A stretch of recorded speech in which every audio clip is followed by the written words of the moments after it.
Imagínate esto. Entras en una habitación a oscuras y, sobre la mesa, hay un cuaderno, algunas fotografías granuladas y una fecha manuscrita. 8 de diciembre de 1994. Ese día, un hombre desapareció sin dejar rastro. No era un desconocido, así que se llamaba Jacobo Greenberg, psicólogo, investigador de la conciencia, un pensador brillante a caballo entre la ciencia y lo desconocido. Por lo tanto, lo que hace aterradora su historia no es solo su desaparición, sino que, a medida que vas reconstruyendo el rompecabezas, nunca estás del todo seguro de si te estás acercando a la verdad o si has caído en la trampa de las pistas reales y los mitos virales demasiado buenos para ser verdad. Vayamos al grano, pero evitemos el relleno, porque nació en México, estudió psicología, investigó la mente, la percepción y la conciencia, y mucha gente lo conocía por su trabajo con curanderos, un modelo para explicar cómo percibimos la realidad, y su interés por fenómenos que otros consideran paranormales. Pero no se presentó como un mago ni un charlatán, sino como un científico que quería entender por qué a veces nuestro mapa de lo que sentimos no coincide con lo que la ciencia dice que es posible. Por lo tanto, tenía una forma de hablar que no era fanática ni fría, porque sonaba como alguien que quiere abrir una puerta que todos ven, pero pocos se atreven a tocar. Y entonces pasó algo que nadie esperaba, así que de repente dejó de contestar, dejó de ir a trabajar, no se subió a un avión, porque no apareció en un hospital, ninguna carta, ninguna nota, simplemente nada. Se los cuento hoy, porque las 7 pistas que cuentan son importantes, así que se traza la línea, así que la primera pista es sencilla, pero da un nudo en el estómago. Los últimos movimientos conocidos de Jacobo, porque tenía compromisos de trabajo, proyectos que le apasionaban, cosas que no podía dejar caer por capricho, y se preparaba para un momento clave en su carrera, tratando de articular su trabajo, refinar su teoría, conocer a otros investigadores dentro y fuera de México. Alguien que piensa así no desaparece de la noche a la mañana sin dejar rastro. La otra cosa es su círculo íntimo, sus amigos y familiares. Las personas que lo vieron, hablaron con él, conocían sus hábitos, porque sintieron algo diferente en los días previos. Pequeñas cosas. Porque en casos como esta desaparición, no es un gran golpe de suerte lo que cuenta, sino 20 pequeñas cosas que juntas forman algo que ya no puedes descartar. Por lo tanto, la tercera pista es su participación en eventos paranormales. Porque ¿por qué debería ser relevante? Pero cuanto más operas en zonas desconocidas, más personas te ven con ojos extraños. Y dentro de eso surgen historias, porque si tú exploras la mente y la percepción, si te involucras con curanderos, chamanes, tradiciones, gente poderosa en su propio mundo, te encuentras con preguntas que inquietan. La cuarta pista es una maraña de papeles, llamadas y silencio burocrático, pero es real. Y cuando alguien desaparece pasan cosas, informes, búsquedas oficiales, archivos. Y aquí hay huecos, porque no es que falte un detalle, sino que faltan algunos detalles esenciales. La pista número 5 es una actitud expresada en varios tonos. La sensación de que sentía que estaba jugando con fuego. No grande en el sentido de película taquillera, pero grande en el sentido personal, como cuando miras a alguien que de repente ha cogido un hilo que ha estado buscando durante meses. Un hilo frágil que si se tira de él, deshace todo un tejido. La sexta pista la encontramos en sus escritos, en sus notas, en sus papeles, porque ocasionalmente un científico deja huellas de sí mismo en su trabajo, nuevas teorías, modificaciones a su método, indicios de hacia dónde se dirigía su mente. Lo sensible no es lo que ya ha escrito, sino lo que iba a escribir, porque el misterio de su desaparición se nutre de ese casi publicado, casi presentado, casi relatado, el tal vez que pendía como una bombilla apagada en una habitación abandonada. Por eso, la séptima pista es la más humana y la más dura, el tiempo, porque el tiempo pasa y no da nada. Ninguna tarjeta, ninguna cámara, ningún avistamiento casual. Y cuando la gente decide irse, suele haber señales. Pero cuando se les obliga a irse, a veces hay ruido. A veces es demasiado tarde. Lo que sigue son las leyendas. Por eso, el primer mito es el favorito de muchos. La gran mano en la sombra, esa agencia que todo lo ve, todo lo registra, todo lo borra. Su versión cambia según quien la cuente, pero el núcleo es el mismo.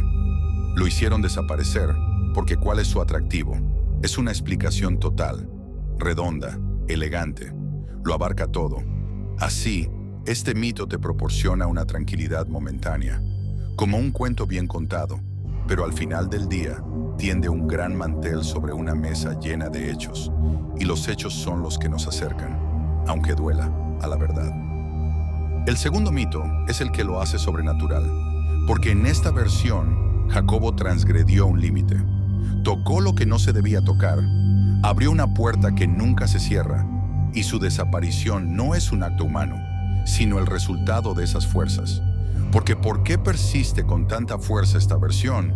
Sino porque es totalmente coherente con su obra, porque su nombre está ligado a lo misterioso, porque es poético, poderoso, como un tráiler. Entonces, el problema que convierte a una persona real en un personaje ficticio, borra su biografía, borra sus costumbres, borra sus sentimientos. Y al hacer esto, no nos permite buscar dónde está lo concreto, en los días, en las personas, en los lugares. El tercer mito es el que lo convierte en una persona que se fue voluntariamente a llevar una vida distinta en secreto. Y la idea del genio cansado del mundo, que huye y se construye otro nombre en otra parte. ¿Es imposible? No. ¿Es probable? Tampoco. Porque cuando alguien decide desaparecer así, siempre hay pequeñas cosas que después se notan. El movimiento de dinero, los paseos peculiares, las compras, las pruebas, porque no están, o al menos no se han demostrado. Y luego está el elemento humano, la familia, los amigos, los estudiantes, porque desaparecer no es solo esconderse, sino también causar dolor a mucha gente a la vez. Jacobo nunca fue el tipo de persona que parecía querer dejar a todos atrás, porque construía puentes, no islas. Y ahora que tenemos las 7 pistas y los 3 mitos sobre la mesa, me gustaría que visualizaras algo, porque estás de nuevo en ese cuarto oscuro y vuelves a ver el cuaderno, las fotos, la fecha, pero ahora hay un hilo rojo saliendo de la mesa y desapareciendo por debajo de la puerta, porque no tiene un cartel que diga verdad, no tiene luces, simplemente está ahí, discreto, así. Ese hilo une pequeñas cosas, un comentario suelto, una llamada que no se hizo, un documento que tardó demasiado en aparecer, una agenda abierta en la página de la semana siguiente. Ese hilo no grita, susurra, porque les voy a contar algo que quizá no suene espectacular, pero es sincero, porque las peores desapariciones no se resuelven con un gran final, sino que se resuelven con paciencia, con la resignación de mirar lo mundano, con la valentía de admitir que a veces la verdad es menos dramática que el mito. Así, en el caso de Jacobo, lo que nos acerca no es la historia que más nos gusta, sino la que más nos incomoda.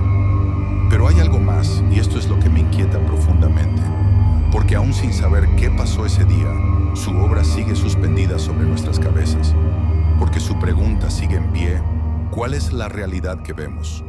¿Cuánto de lo que vemos es algo que nosotros mismos fabricamos? ¿Cuánto hay ahí fuera esperándonos? Porque claro, hay algunas realidades sobre el terreno.